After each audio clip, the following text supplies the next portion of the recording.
Alright, Assalamu alaikum. This is Talha bin Nadeem, and today we are going to start off with the new topic of the engine emissions and their control systems.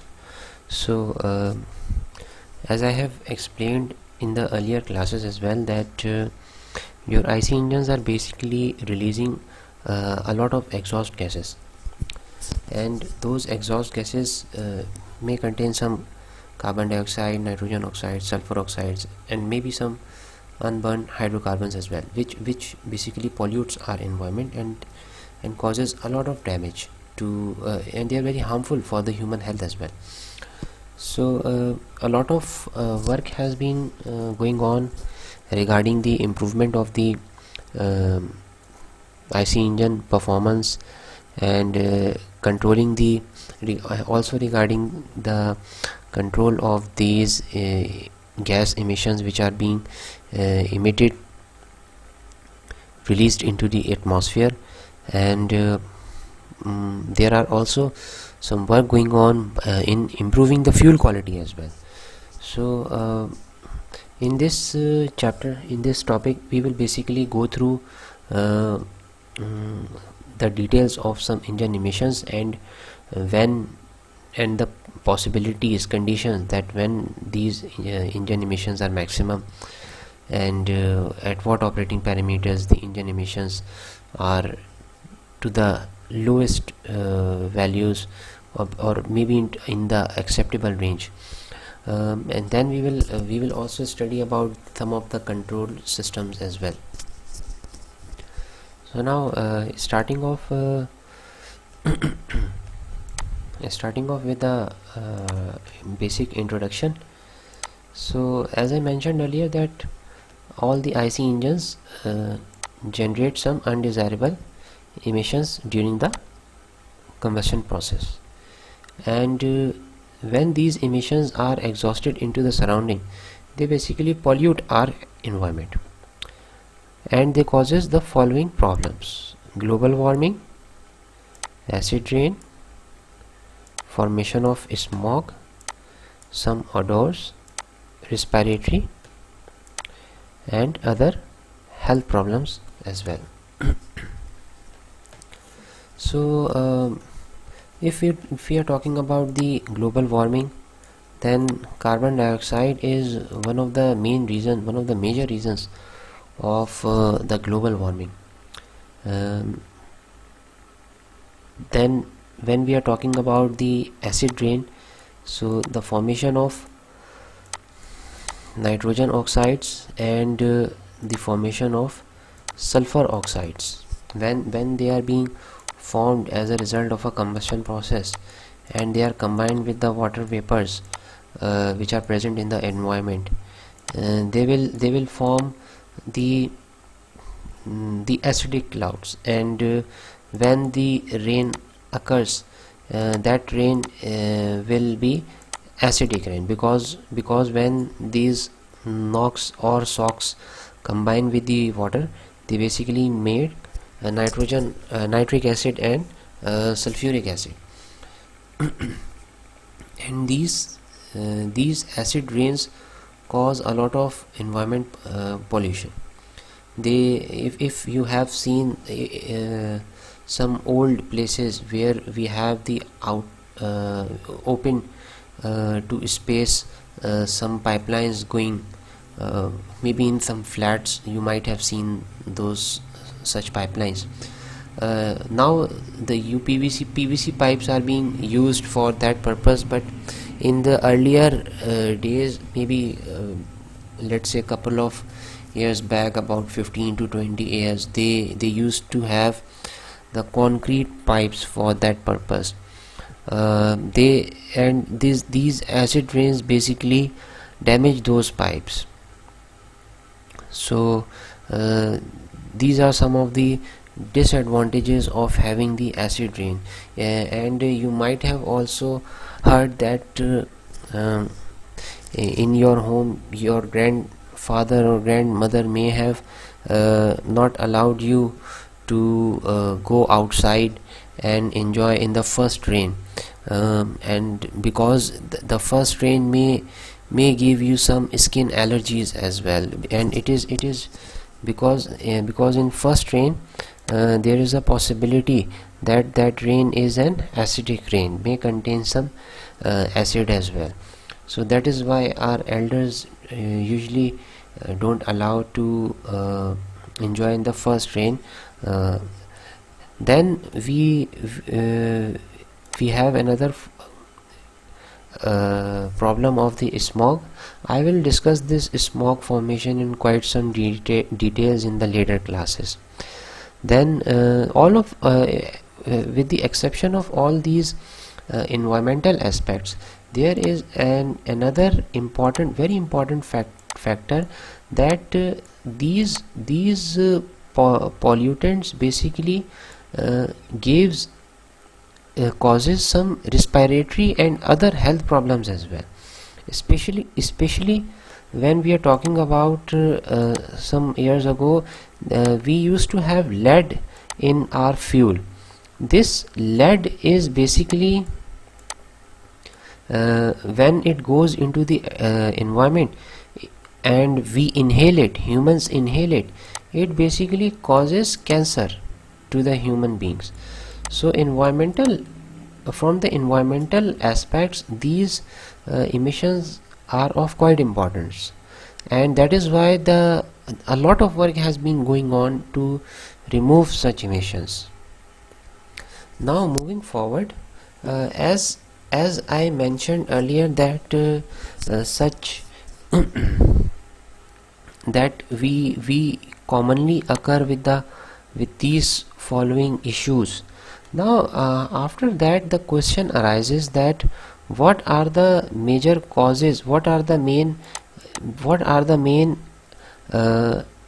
causes of the emission of these exhaust gases. So first cause is of the non-stoichiometric combustion. So when we have a non-stoichiometric combustion, these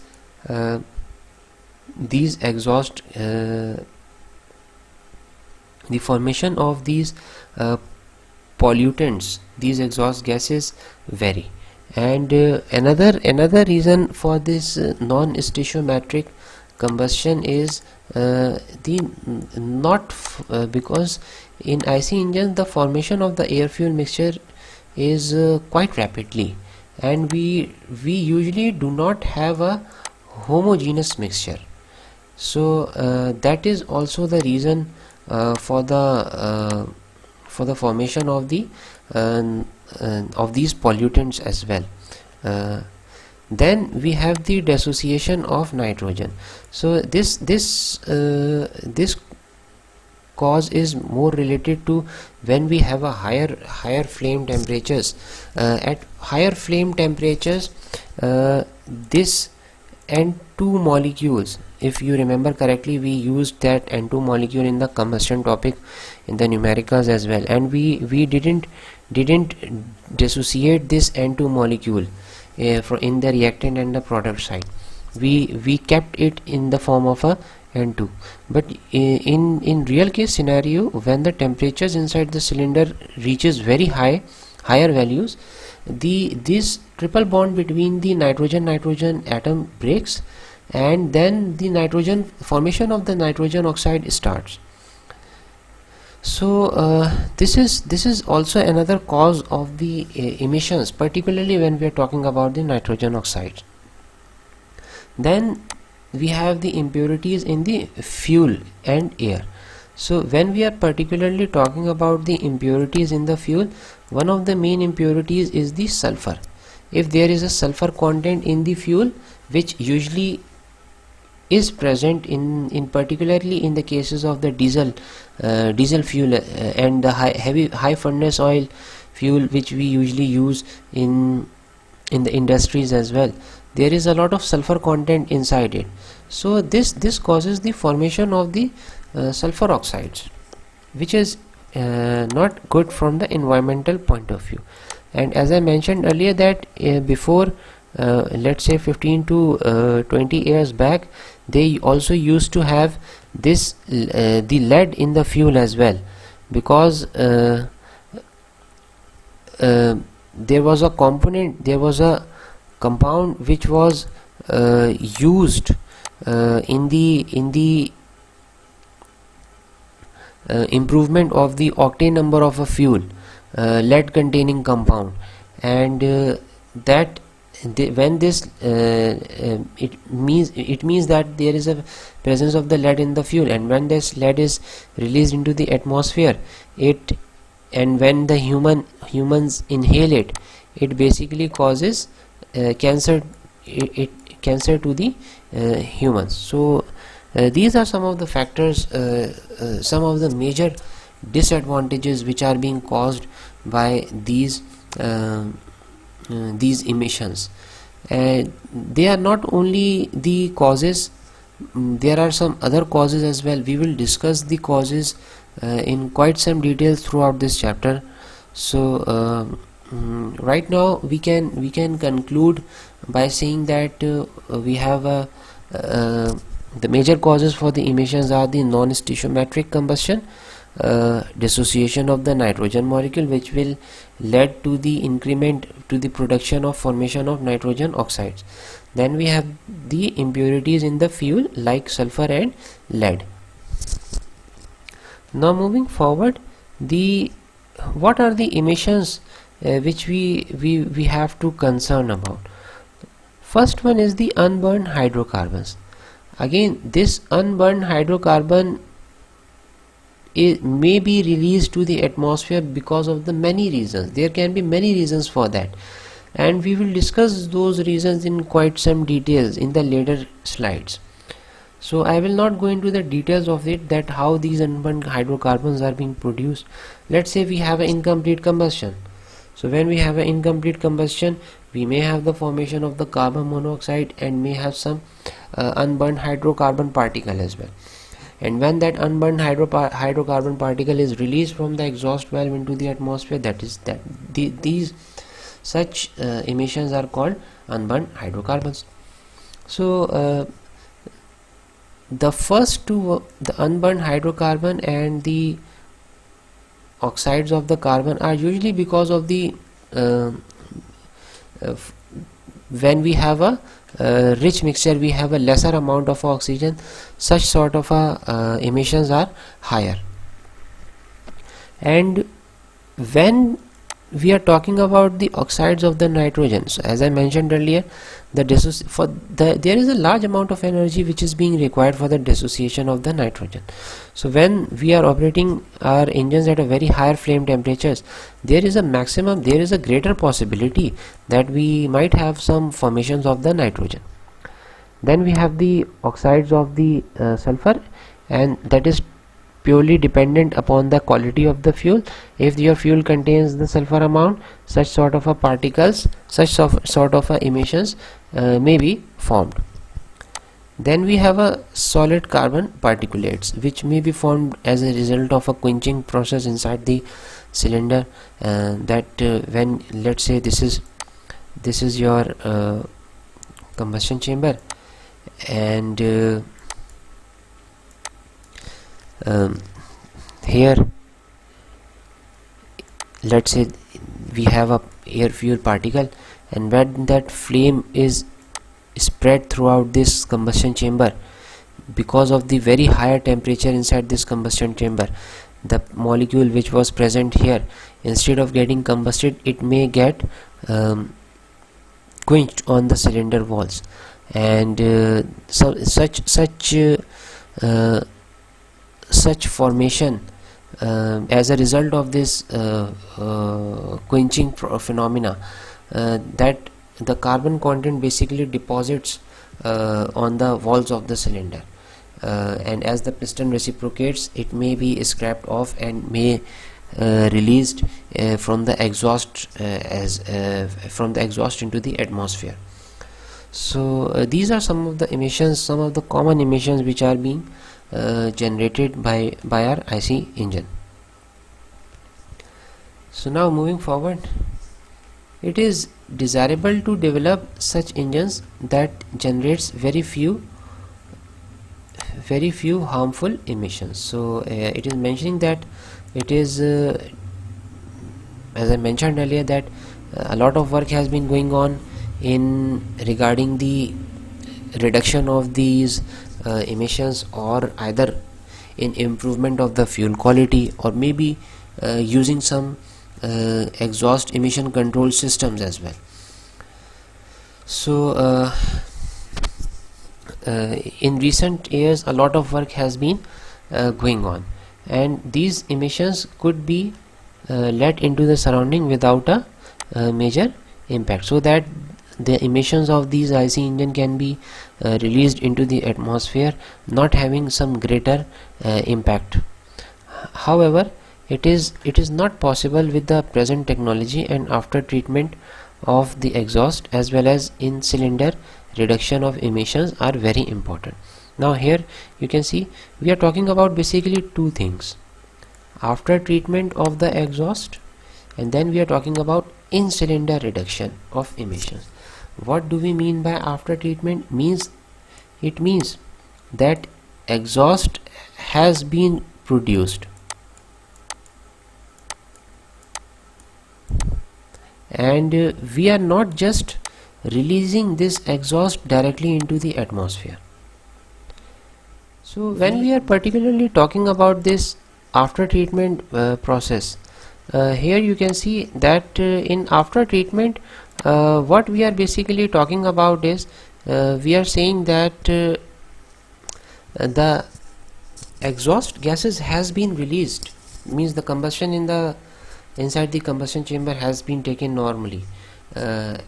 Now these exhaust gases are going to be treated. Maybe they are being treated maybe either in a particular trap or maybe in a catalytic converter. So this is what the after treatment here means. And when we are talking about the in cylinder reduction of emissions, the word in cylinder emissions means that we are either improving the quality of the fuel, or maybe we are having some sort of a variations in the air fuel ratio. So these are some of the methods which are being employed when we are talking about the in cylinder reduction of emission. It means that we are basically reducing the amount of the emissions which are being produced inside the combustion chamber. But in after treatment, it means that the combustion has taken place as it usually takes place inside the combustion chamber, but after that we are treating the exhaust gases so that we release the desired, so that we remove the undesired amount of the exhaust gases from this exhaust. So in case of after treatment, we basically usually employ some thermal or maybe catalytic converter, and we might have some particulate traps as well when we are particularly talking about CI engines. So these are some of the after treatment process. But when we are talking about the in cylinder reduction, we might have the process, we might have a phenomena, may have an equipment which is known as the exhaust gas recirculation system. We will discuss about the details of this exhaust gas recirculation system in the next video. Then we the main thing which I discussed, that we might have some fuel, some good quality fuel which we might have used. So in addition to the exhaust gases, we might have some non-exhaust gases emissions as well, which which also plays a very vital role as far as we are talking about the engine emissions. So now moving forwards, this is some of the introduction regarding the air pollution which was being caused by the IC engine. So up to the middle of the 20th century, number of IC engines in the world were so small that the population they caused that the pollution they caused was tolerable. Means we didn't have that much amount of the IC engines. The engines which we usually had, they were quite small, so the pollution was not causing that much trouble. It was up to the tolerable limits. But during the late 1940s, the phenomena of air pollution was recognized as a main problem, as a threat to the humans and to the environment as well. In Los Angeles basin in California, two causes of this were the large population density of that region and the natural weather condition of that area. So what usually happened that in this region, the smoke which was being produced by these IC engine was combined with the fog which was being caused by the natural weather. So this smoke which is being produced by the IC engines and fog which was as a result of the natural weather, when they are being combined, as a result we usually get the terminology which is being called smog. You might have seen about that recently. You must have remember that the matches which were supposed to play in the Lahore against the Zimbabwe, they were being shifted to some other city because of the formation of the smog, because they in winter regions there is usually a fog formation in Lahore, and when that fog combines with the smoke, it causes smog. So this was the first time in the late 1940s when this phenomena was observed, and then they started off working on the phenomena, on the process, that how can we reduce this amount of the pollution. So some smoke and other pollutants from many factories and automobile combined with fog, which will result in the formation of smog. During the late 1950s, the smog problem increased along with the increase in the population density, and not only that the population density has been increased, but also the automobile densities has also been increased. Means that the number of IC engines have also been increased now. It means there is a larger amount of the pollutant gases which are being released into the atmosphere, and as the population increases, the number of automobiles are also increasing. At this stage, it was realized that automobile was one of the major contributors to this problem, and by the 1960s, emission standards were beginning to enforced in particularly California. So in the 1960s, we basically humans realized that IC engines are causing the engine are the main contributor for the formation of this smog. Therefore, we need to make some efforts regarding the reduction of these pollutants.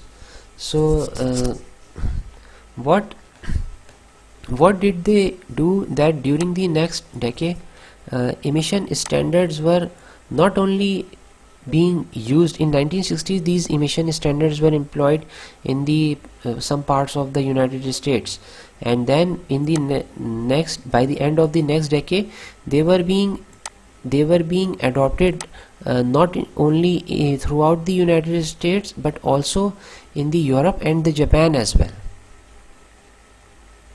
So by making engines more fuel efficient, and with the use of exhaust after treatment, means the usage of either the thermal converter or a catalytic converter, a lot of improvements have been made on the engine performance as well. So as a result of these advancement, emissions per vehicle of unburned hydrocarbon, carbon oxides, nitrogen oxides were reduced about 95%. Means if the IC engine was producing 100 particles of a carbon dioxide of these pollutants, let's say, now they are only producing 5 molecules of the emissions of those emissions. So this is a quite achievement.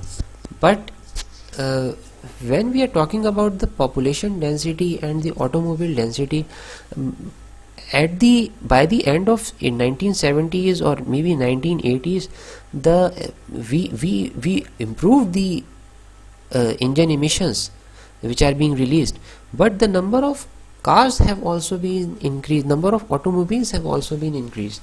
Therefore there was not so much impact on the environment. The annual the annual amount of the carbon dioxides which are being produced, the annual amount of pollutants, let's say we are talking about in general, they are being produced are more or less same.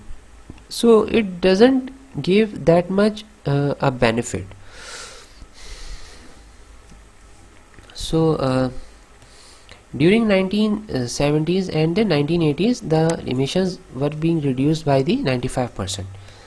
Lead was one of the major air pollutant. As I mentioned earlier, lead was causing the cancer to the human population. Therefore in the 1980s,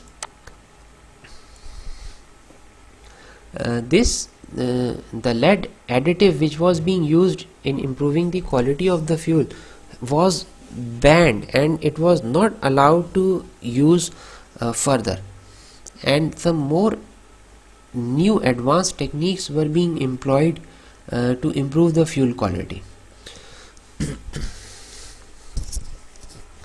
So more fuel efficient engines efficient engines were developed, and by 1980 in 1990s, average automobiles consume less than half fuel which they used to consume in 1970s. However, during this time the number of automobile was also increased greatly. Therefore no overall decrease in the fuel usage occurs. Means the fuel was being used as the same amount. The one automobile is basically utilizing less than the half fuel which it used to use in the 1970s. But since the number of automobiles has been increased by the decade of 1990s, therefore there was no such overall decrement in the usage of fuel or in the production of the exhaust gases. So as the world population grows, emission standards have become more stringent as well, and it is a necessity that we have to follow. The strictest laws are generally initiated in the California, and then the rest of the United States follow, and after that the world also starts following it. Although air pollution is a global problem, some regions of the world still have no emission standards. Like you might have heard that recently a more improved Euro 4 and Euro 5 fuels are being started to Pakistan has recently started importing Euro 4, Euro 5 standard fuels. So, but before that, the Pakistan was using Euro 2 standard quality fuel. So there are still some countries, in some underdeveloped countries, which are not even following such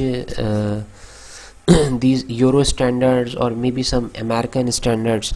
They are not even following these standards. They do not, and they are just running those cars in their countries and causing the pollution, which is basically a global problem, not theirs but a global problem. So this is what these are the standards which I am talking about, the Euro 1 and Euro 2 norms. Recently there are some countries which have started following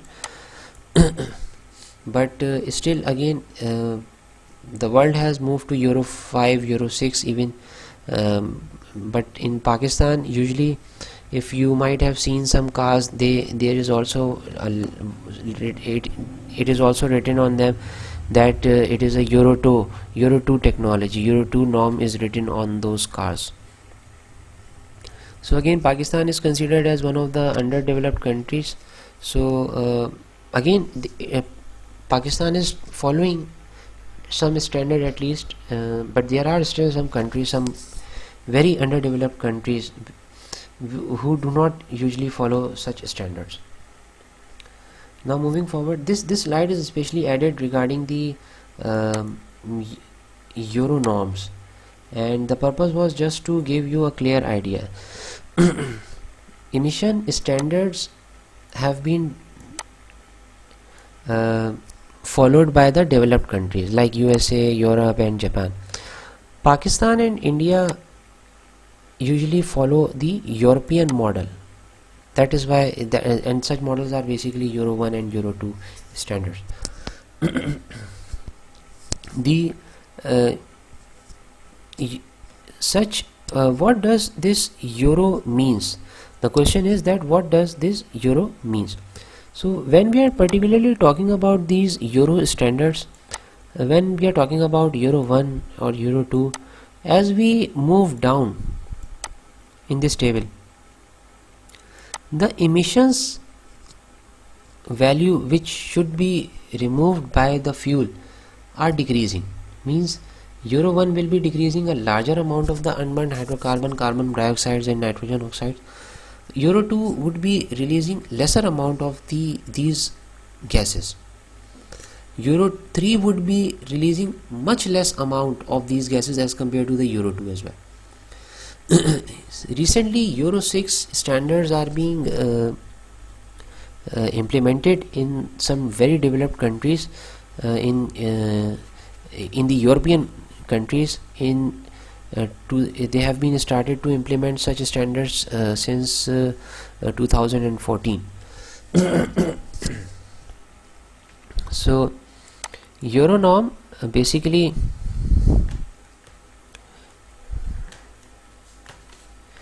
Euro norm refers to the permissible emissions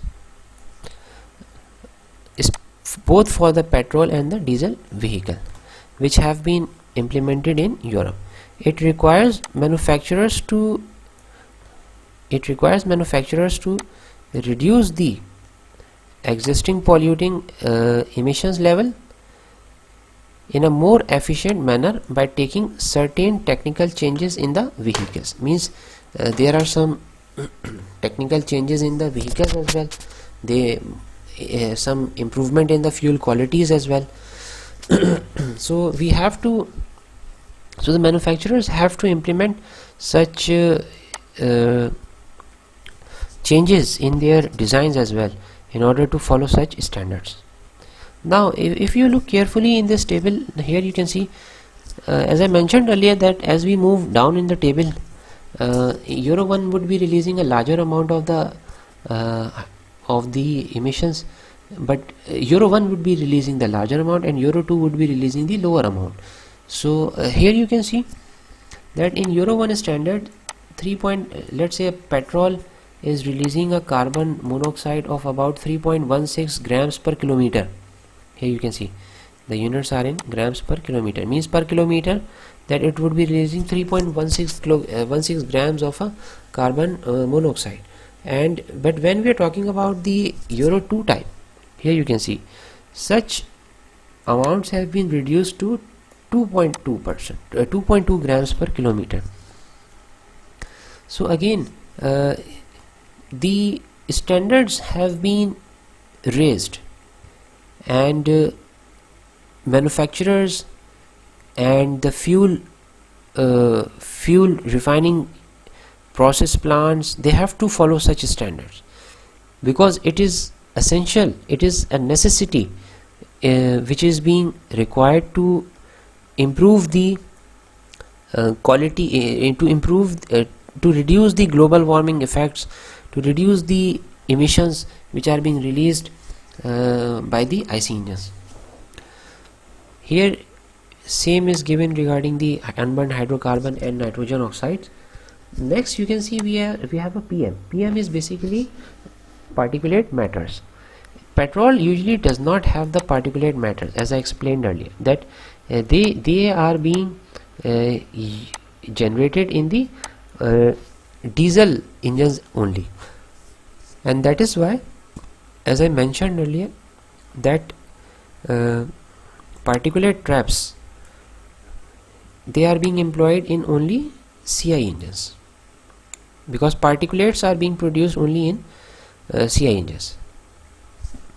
Now moving forward, we have some classifications of the engine emissions.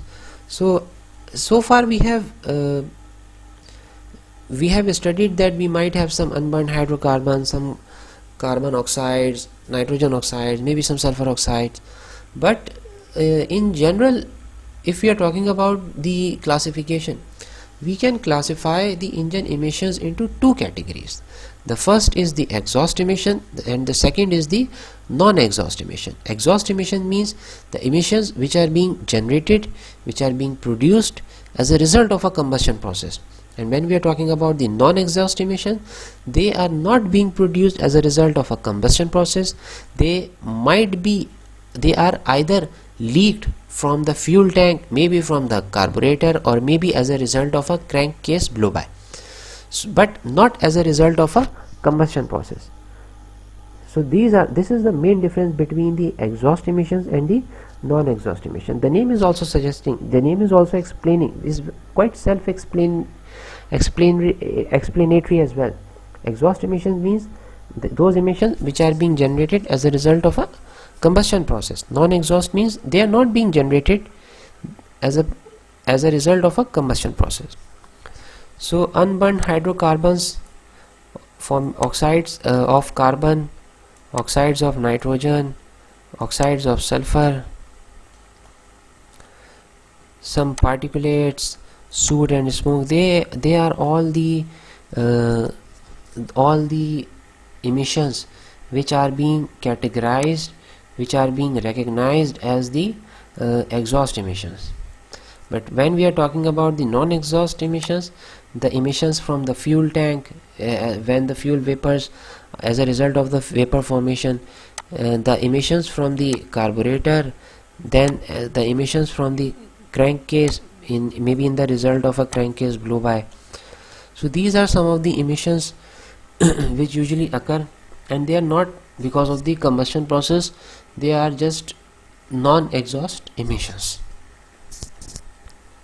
Now then, moving forward, we have the classification of the engine emissions, and when we are particularly looking at this figure, here you can see that on the x-axis we have fuel equivalence ratio, and then on the right, on the vertical axis, we have the amount of emissions in the exhaust flow. So now here you can see that if we look at the figure here, you can see that when we are talking about the carbon monoxide formations, let's say carbon monoxide formations are quite low here in this lean region. You can see we have the lean region here, and formation of carbon monoxide is quite low, and it is because we have excess oxygen here.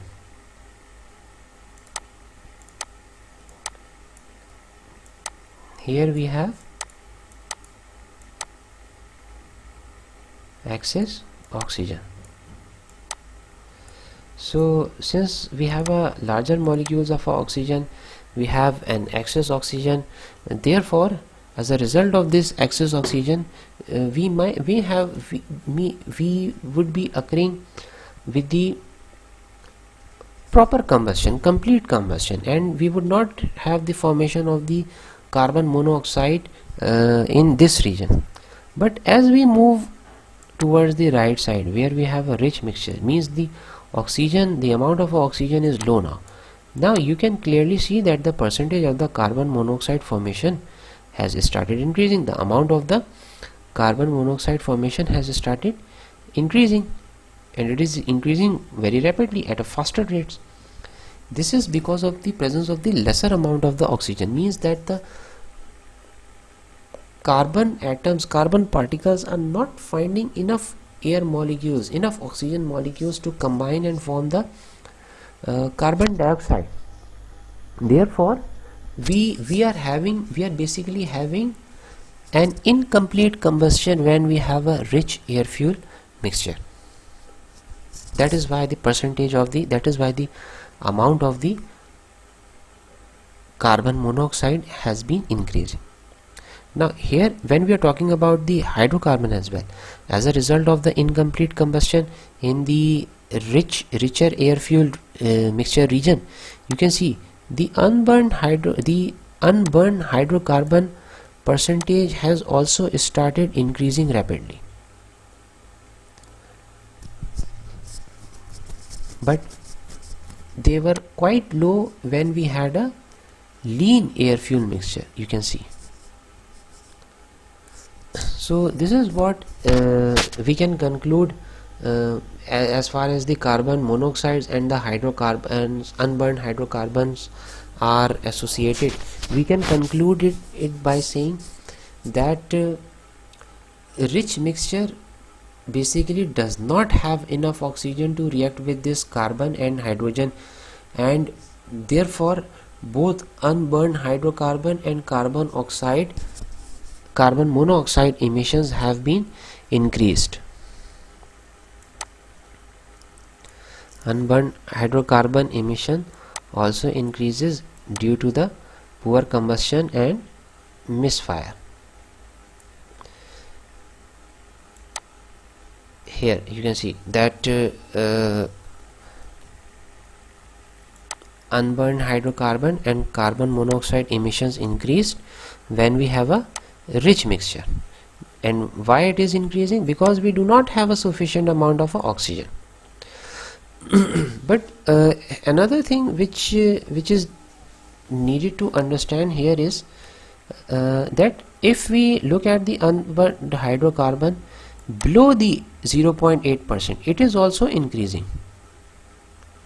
Then the question is why it is increasing. Then here you can see that for equivalence ratio of 0.8, the unburned hydrocarbon emission is also increasing as a result of the poor combustion and misfiring. Means we are not having a proper combustion again here, and as a result of the misfiring, we are not being able to form the desired combustion products. Therefore we have some increment in the amount of the unburned hydrocarbons. Now when we are talking about the nitrogen oxide emissions, so as I mentioned earlier, as I explained earlier, that the formation of the nitrogen oxide emission is dependent, and it is only the function of the combustion temperature. And as I explained earlier, the highest flame temperatures usually occur in a region when we have a stoichiometric ratio. So here you can see that at the just near the stoichiometric ratio, we have the highest amount of the nitrogen oxides. That is only because the maximum temperatures are occurring when we have a mixture which is close to the equivalent ratio. But if we further increase, either make it rich or either make it for lean, then you can see that the formation of the nitrogen oxide is decreasing, and it is decreasing only because of the fact that the flame temperatures have been reduced. So the maximum flame temperature, so we can conclude about the nitrogen oxide emission by saying that the maximum flame temperature is occurring when the fuel air equivalence ratio is about just close to the stoichiometric ratio. And if we further make a rich mixture, or if we further reduce if we make a lean mixture, then we will observe the reduction in the formation of the nitrogen oxides emission.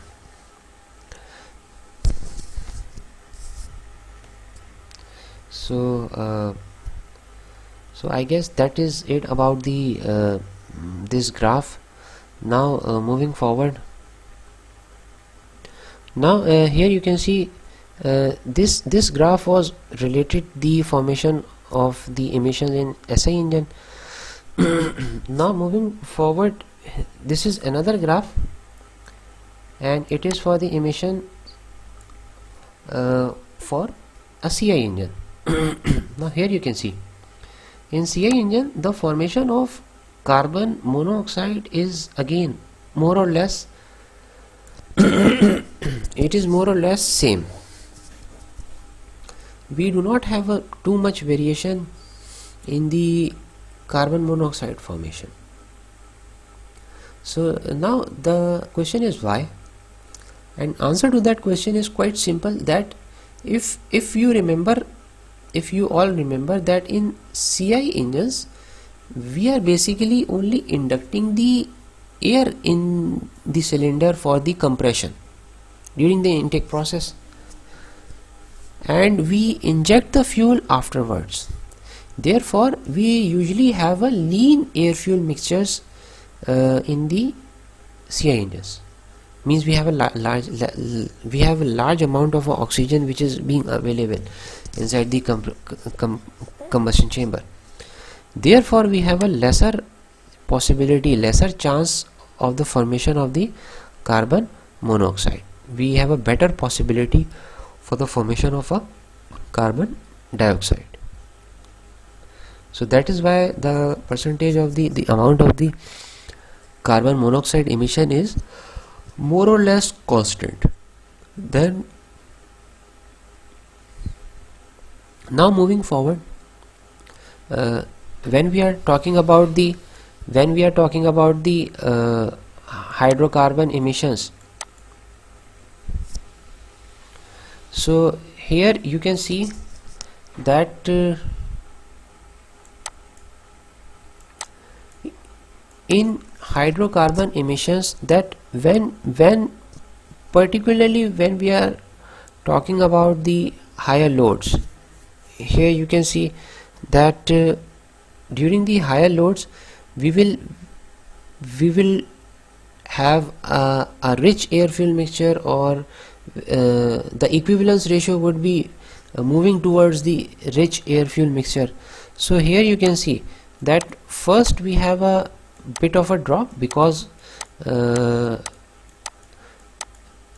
we have some already a larger amount of air which is being inside the combustion chamber, and it would be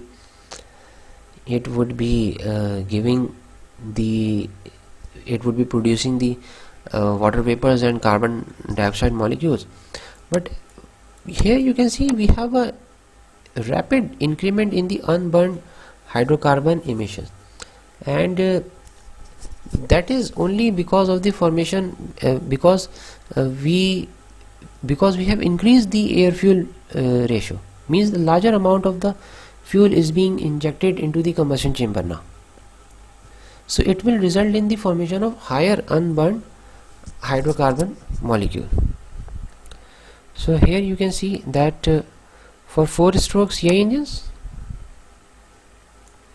it can be seen that hydrocarbon will decrease slightly with the increase in equivalence ratio, and it is due to higher cylinder temperatures, making it easier to burn up and overmix means we have a very lean mixture. So so this is what is happening. That is why it was decreasing, that we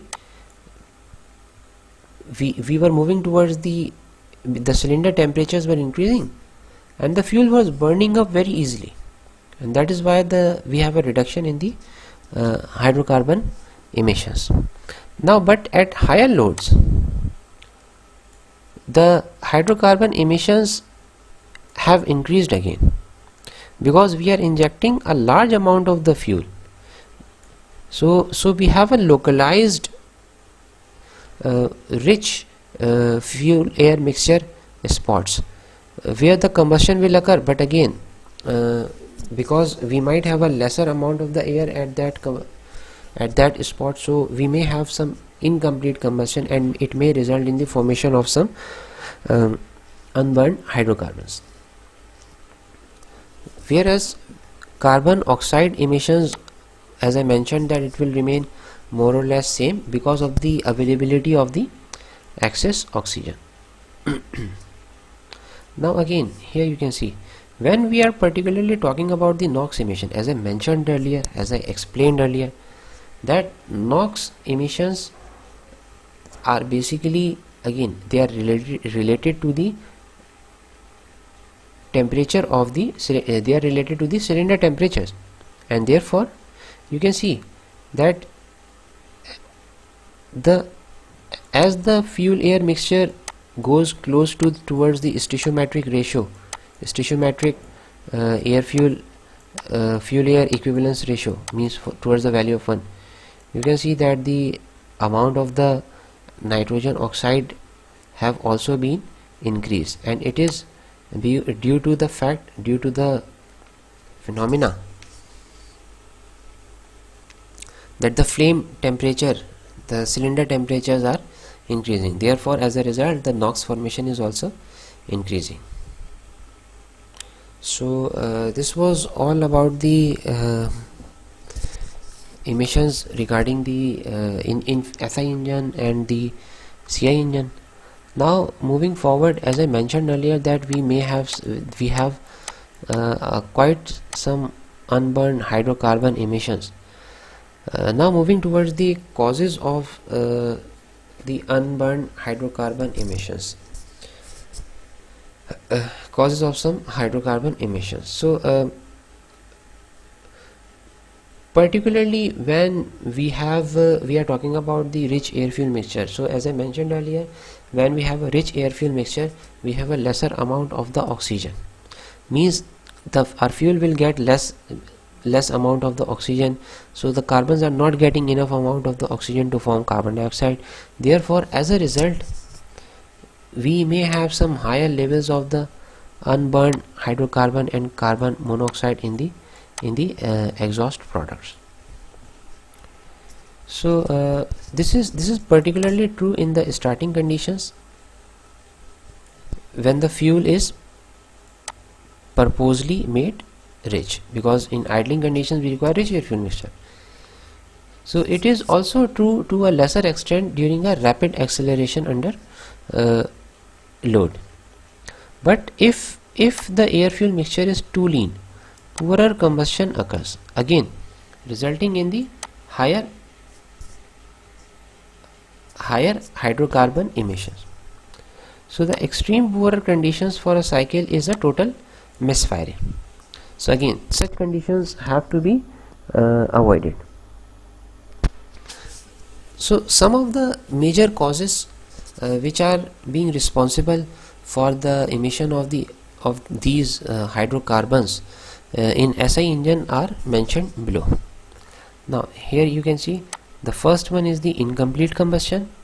Then we have a crevice volume and flow in crevices. I will explain that what the crevice volumes and crevices are. Leakage past the exhaust valves, valve overlap, deposits on wall, and the last one is the oil on the combustion chamber walls. Now moving towards the first cause, and that is of the incomplete combustion. So as I mentioned earlier, as I explained earlier, that incomplete combustion is the main cause for the formation of the carbon monoxides and hydrocarbons. So even when we are talking about the ideal stoichiometric conditions, so in the ideal stoichiometric conditions as well, what happens is we usually do not have a perfect combustion. What does the perfect combustion means the fuel is still not getting enough amount of the oxygen. We may have some localized spots, means at some region we might have a fuel larger particles of the fuel, and at some spots we might have some larger amount of the oxygen. Therefore the fuel is not getting enough amount of oxygen to form complete combustion product. Means the combustion is still in real processes, the combustion is not a perfect combustion. Means some of the unburned hydrocarbons will exist there. So we can conclude by saying complete and homogeneous mixing of air fuel is almost impossible. So the incomplete combustion is due to the, as I mentioned, improper mixing. We might have some localized spots where we might have a rich fuel region, and there might be some regions where we might have a rich air, means there might be some lean fuel mixtures. So because of this improper mixing, incomplete combustions occurs because of such improper mixing, and this results in the formation of the unburned hydrocarbons, in the formation of some hydrocarbons. The next cause of the incomplete combustion is the flame quenching. So what is a flame quenching? A flame quenching is basically if I, for example, this is our combustion chamber. Here you can see we have a piston. Let's say here we have some air fuel mixture particles, and when the flame spreads rapidly throughout the combustion chamber, here you can see that instead of getting combusted, these particles which are closer to the walls, instead of getting combusted, they might get quench on the wall surfaces. Achha, what does the quenching means? Quenching means that we might have the formation of, or we can say the deposition of, the more appropriate word here would be deposition. We might have the deposition of hydrocarbons on the walls. So again this is unreacted hydrocarbon, and it is being quenched on the wall, and when the exhaust stroke occurs, these unburned hydrocarbons are being exhausted and being released into the atmosphere. So there are two reasons for the incomplete combustion. First one is the improper mixing, and the second one is the flame quenching. Now moving towards the second cause, which was of the crevice volumes and the flow in the crevices. Now here first we need to understand what the crevice volume is, and then we need to understand how the flow of hydrocarbons occurs in these crevices. Now here you can see these highlighted regions. Here you can see these highlighted regions are called crevice volumes. Means there is some clearance which is being provided between the cylinder wall and the piston. So these are the crevice volume. And what happens here, you can see that between the piston rings we have some ring gap as well. This is also again a clearance volume. So what happens here is that when after the intake stroke, this piston is moving upwards, and as it moves upward, it is compressing the air fuel mixture. So as a result of this compression, some of the hydrocarbons may get into these crevice volumes, and now they are being trapped when during the compression process.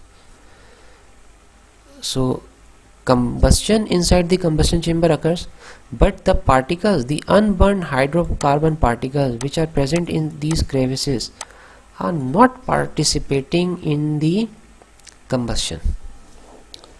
So they are just some unburned hydrocarbons.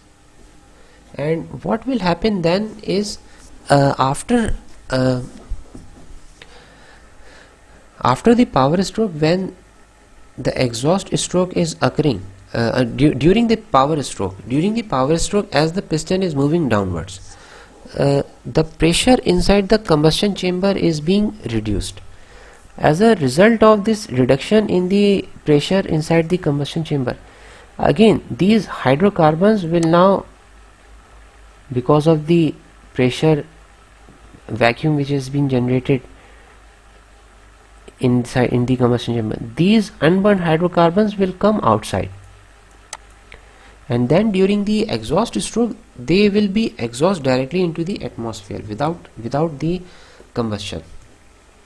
So these are some of the these are what crevice losses and the flow, this is how the flow inside these crevices will be occurring. So here you can see that during compression stroke, air and fuel are compressed into the crevice volume of the combustion chamber at higher pressures, and here you can see as much of 3.5% of the fuel in the combustion chamber can be forced into the crevice volumes.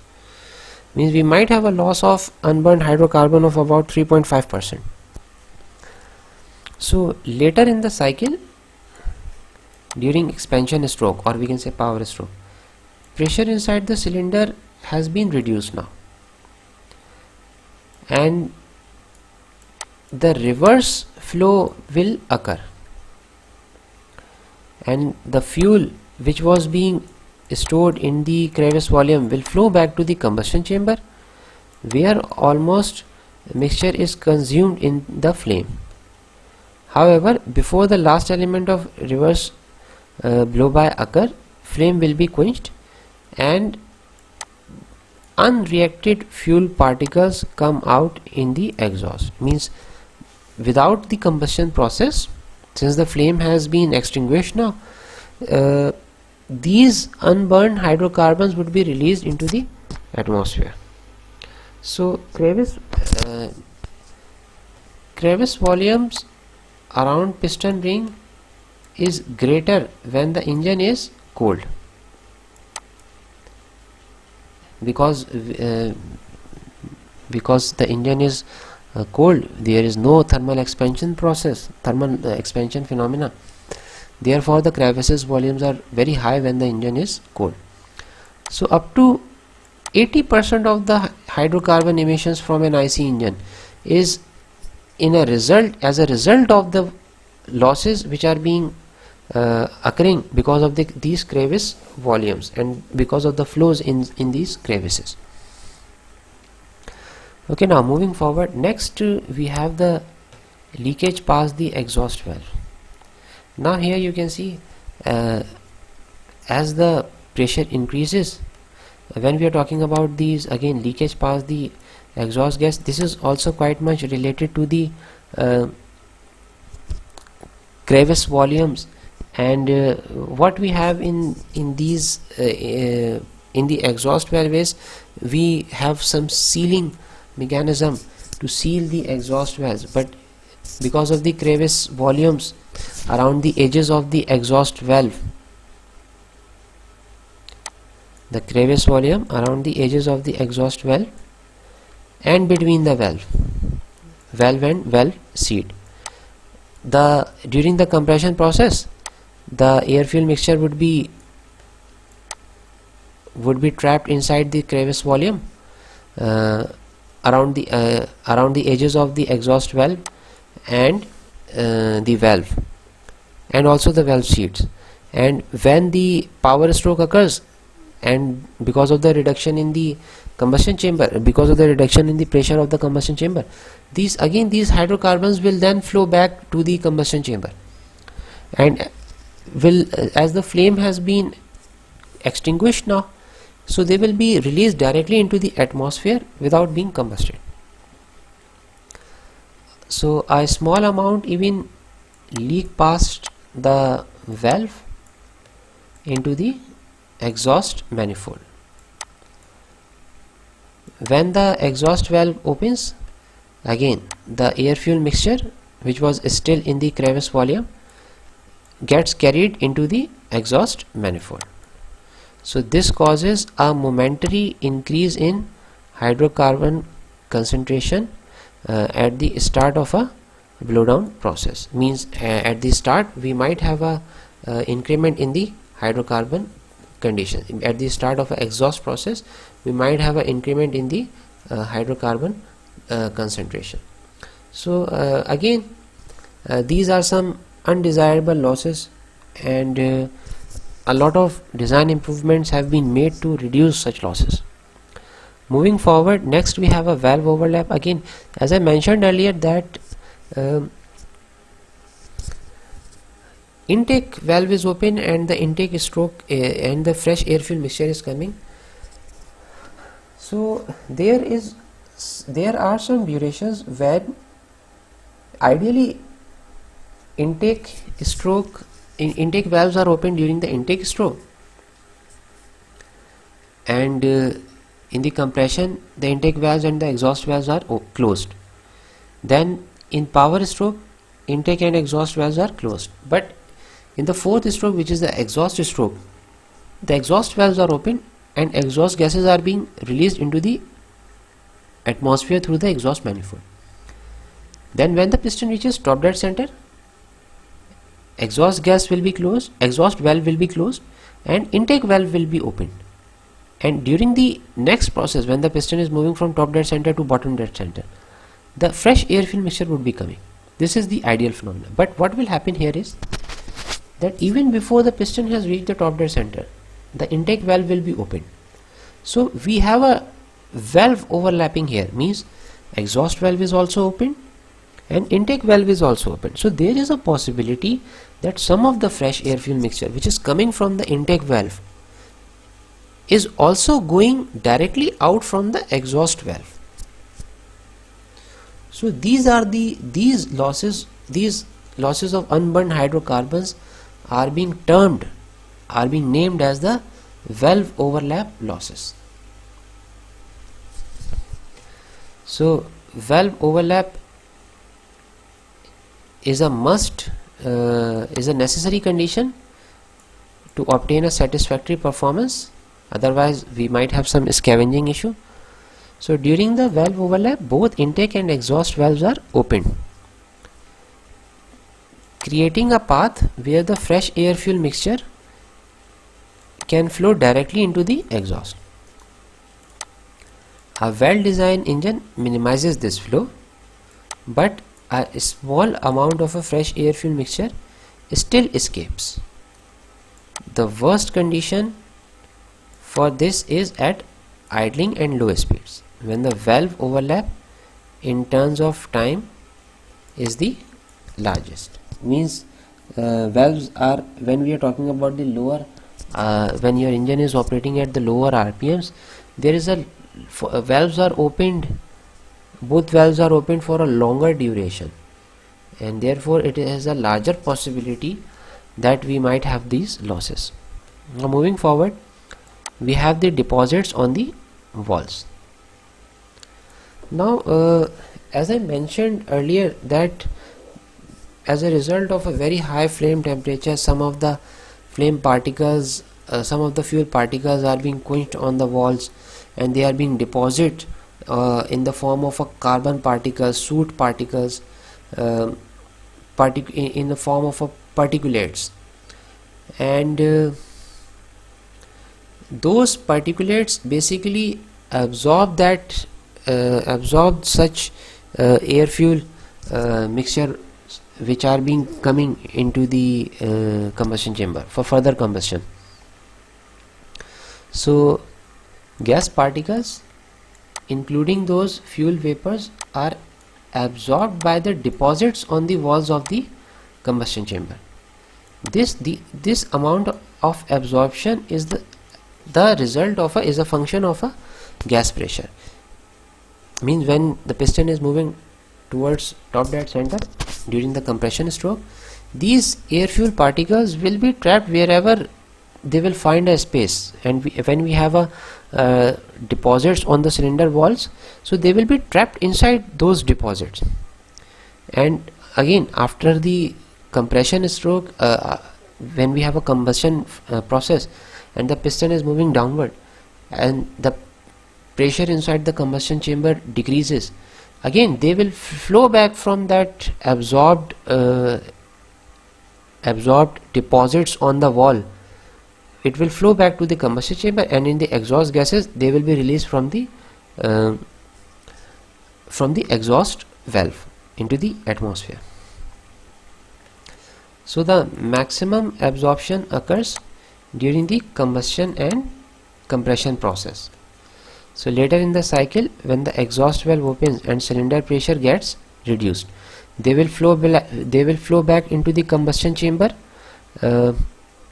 because of this decrement in the pressure, and then they will be removed through these exhaust valves. So gas particles are sent back to the cylinder.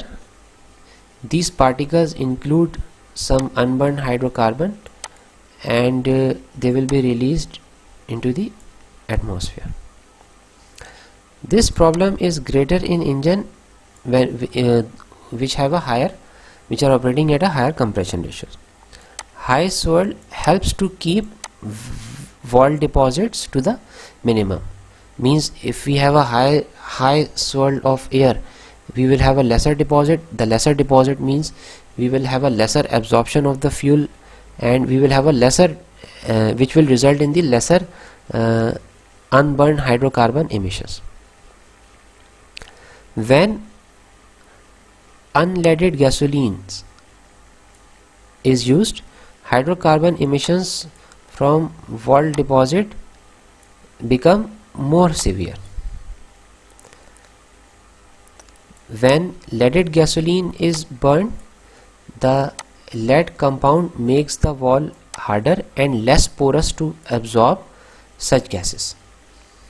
It means that when we were using the lead gasolines, these losses were less, because lead usually makes a harder deposits, and it is not a porous deposits. Means the fuel air mixture will not find the spaces in the lead deposits. But since the lead is cancer causing, therefore we have to remove it from the fuel. So now such losses become more severe. The losses of hydrocarbon emissions become more severe, because the deposits are quite porous, and fuel air mixture is being being absorbed by that porous deposits.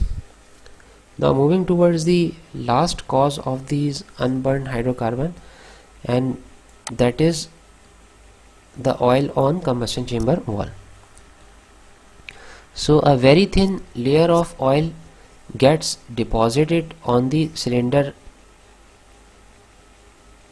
A thin layer of oil is deposited on the cylinder wall, which is basically providing the lubrication between the wall and the moving piston. So during the intake and compression stroke, the incoming air fuel mixture comes in contact with this oil film. So in the same way which was in the result of the oil deposit, this oil film is now absorbing and deabsorbing the gas particles. Again, it is also gas pressure dependent. So in the previous one we were talking about the deposits on the wall which was absorbing the fuel air mixture. Now we have this lubrication oil on the walls of the combustion chamber, which is basically absorbing this these fuel air mixture fresh air fuel mixture. So the maximum absorption occurs during the compression and combustion, and fuel vapors are absorbed into the thin oil film. Later, when the cycle pressure is reduced during the power stroke, these unburned hydrocarbons are being again deabsorbed by this oil film, and they travel back to the combustion chamber, which are then being removed into the atmosphere during the exhaust process when the exhaust valve opens. So again, the oil is now absorbing the fuel particles, fuel air particles. So absorption capacity of oil becomes lower, and fuel particles are deabsorbed back into the cylinder when the pressure decreases. So some of this fuel ends up in the exhaust. Often, as an engine ages due to wear and clearance between the pistons and cylinder wall increases. So as a result, the oil consumptions also increases. Means oil is now traveling into the combustion chamber because the clearances has been increased. So it will also result in the increment in the unburned hydrocarbon as well. So because of the added crevice volume, it will also increase the absorption and disabsorption of fuel in the oil film, and not only that, the oil is also burning during the combustion process. Because of the wearing, oil is going into the combustion chamber. So again, the incomplete combustion of that oil will occur, and it will lead to the formation of the unburned hydrocarbons. So I think that's all for today. We will end this video lecture here. So in this video we have so far studied about the some of the different types of emissions, different what are then why such emissions are being formed, and how such emissions can be reduced. And in the last we discussed the hydrocarbon emissions in quite some details, and we discussed the 6 factors in SI engines which basically causes the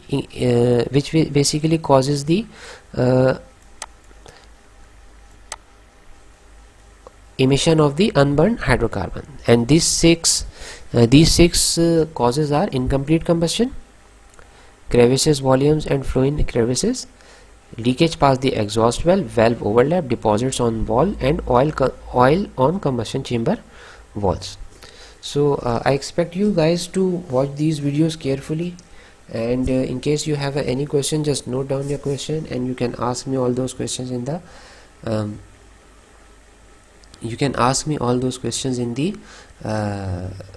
online video session. So I expect you to watch these videos very carefully.